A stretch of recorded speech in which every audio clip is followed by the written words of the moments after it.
Hi folks, this is Vicki at patternprincess.com.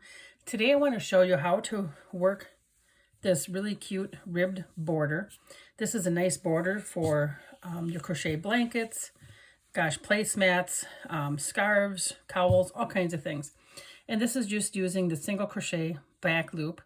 But when you're working it, attaching it to a project, sometimes it can be kind of confusing to figure out how to ease the stitches along the sides and along the top and bottom. And so this is just going to be a simple, this is a sample already. I just do it on the sides first. This one I have not done yet, this side. But I just do it on the sides first. And then, rather than around the corner, I'm just going to start the next part off this way and work here. And of course, in the next one, it'll be here. So you put the sides first, and then we'll work either the top or bottom. And then that way it'll be nicely rounded out, and I'll show you what that looks like. But this is just some samples that I had on a different blanket and pattern that I did. And so here's how it looks on one side. So I'm going to get my loop on my hook. It's really, really simple. Now this border here, this is, gosh, I have a ruler here. I don't have a tape measure with me. This is using about a medium weight yarn. It's a Caron 1 pound, I believe, and a size I hook. And this is 6 stitches, chain stitches when I started. And then when you start in the second loop, you have 5 stitches left each row. So this is about 1.5 inches border, a little bit more than 1.5 inches, but about a good 1.5 inches. Of course, if you doubled this, if you really wanted a nicer, wider border, which I did on a different blanket, I did it 11 stitches, so there was 10 stitches long. It's about a 3-inch border. So you can see how much bigger that would be, but you can have it, you know, however many stitches, doesn't matter. However wide you want your border, that's how many stitches you do, okay? The sample today, though, I'm going to be using chaining 6 and then working into the second stitch, so we'll have 5 stitches we'll be working with. Okay, so I have this side done. I'm going to go over and work on this side. So I'm just going to join my yarn into the end here. Just join it into the end stitches. I have my slip knot on my hook. I'm just going to bring it through and snug this all up. Later on, I'll weave in that yarn tail, okay? So now we're going to chain 6. 1, 2, 3, 4, 5, 6. Okay, then we're going to skip this loop. We don't count the loop on the hook. We're going to skip this stitch here. We're going to work into this stitch. And we're going to do a single crochet in the back, or I should say in the loop. There isn't a back loop at this point yet. That's coming. And then the next one, 2. Here we go, 3. And then the last one, okay? All right, it kind of curls up. It's okay, it'll straighten out. Now what we're going to do is we're going to do a slip stitch right back into the spot where we joined our yarn. So I'm going to insert our hook, yarn over, bring it through, and then bring it through that loop on the hook. Then we're going to do 2 more slip stitches. So one in the next stitch, and because this is the side, I'm just kind of guesstimating. I'm going to get this tail out of the way, where that stitch might be. I don't want to place it too far apart. You got to kind of think about how many stitches, and then 1 more slip stitch.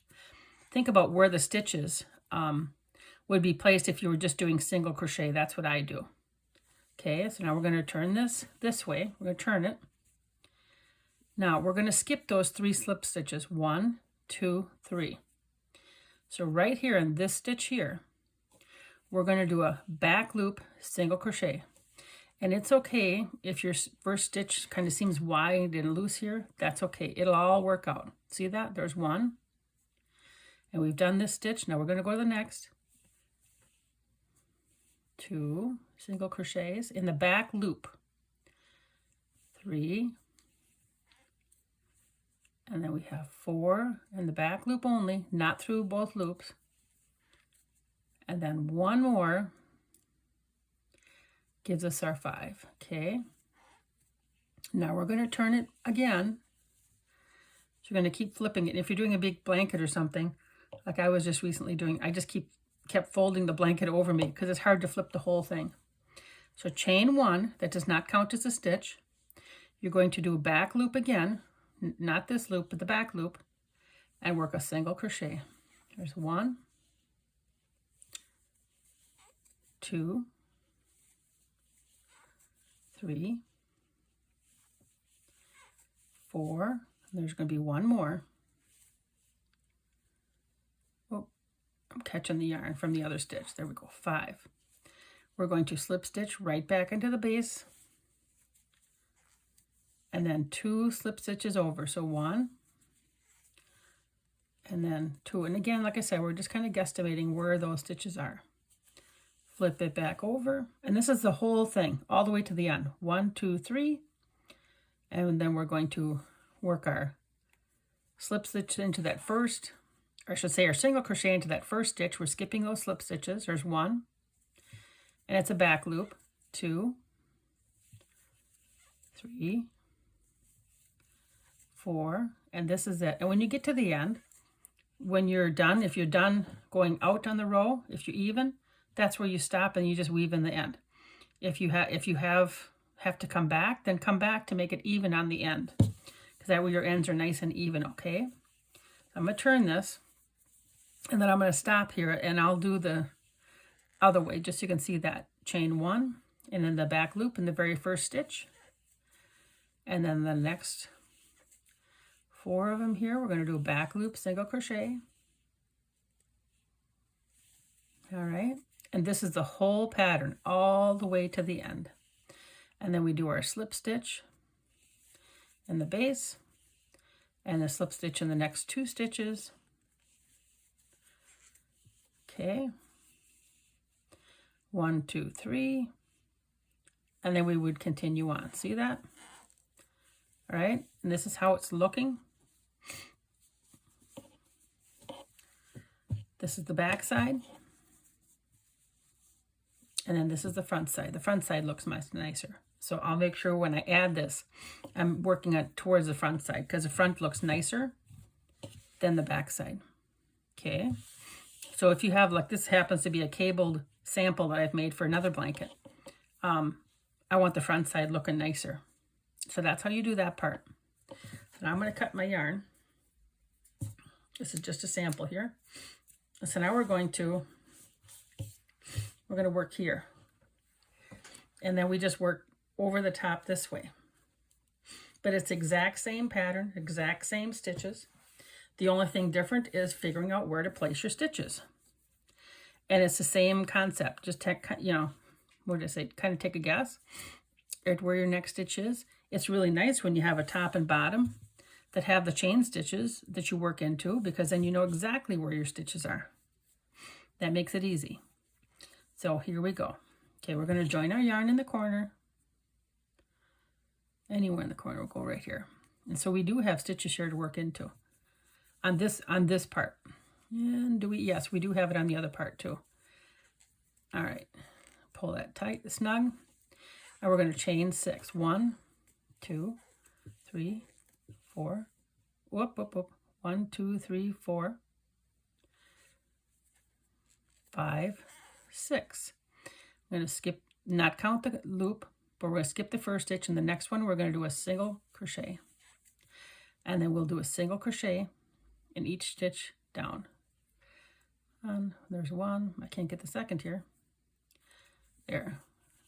2, 3, 4, and 5.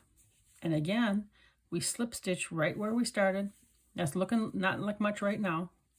And then 2 more slip stitches. 1 and the next stitch, and 1 and the next stitch. Turn this around. And you just got this curly thing hanging off the side. That's okay. It's going to look nice in a little bit. Okay, now we do our back loop, single crochet. We're going to skip the 3 slip stitches. 1, 2, 3. So right here, we're going to do back loop, single crochet. There's 1, 2, 3, 4, 5. And now we turn it again. Chain 1. In that first stitch, work a back loop. Single crochet, there's 1, 2, 3, 4, 5. And again, we slip stitch back into that bottom, and then you just do a slip stitch in the next 2 stitches. 1.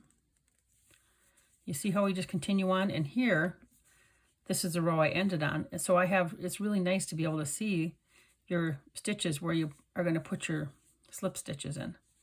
And now you just continue on, and now this will be, you'll have your border now running this way, and you will end over here. All right, you'll end over here, and you'll have this all the way along the edge. So that's how you do the ribbed border on a blanket. And like I said, I didn't go around the curve. I just sides first and then top and bottom. You could do it the other way. You could do the top and bottom first and then the sides. But most of the time I do the sides first and then the top and then the bottom. And then just trim off your yarn and weave it all in and trim off any excess.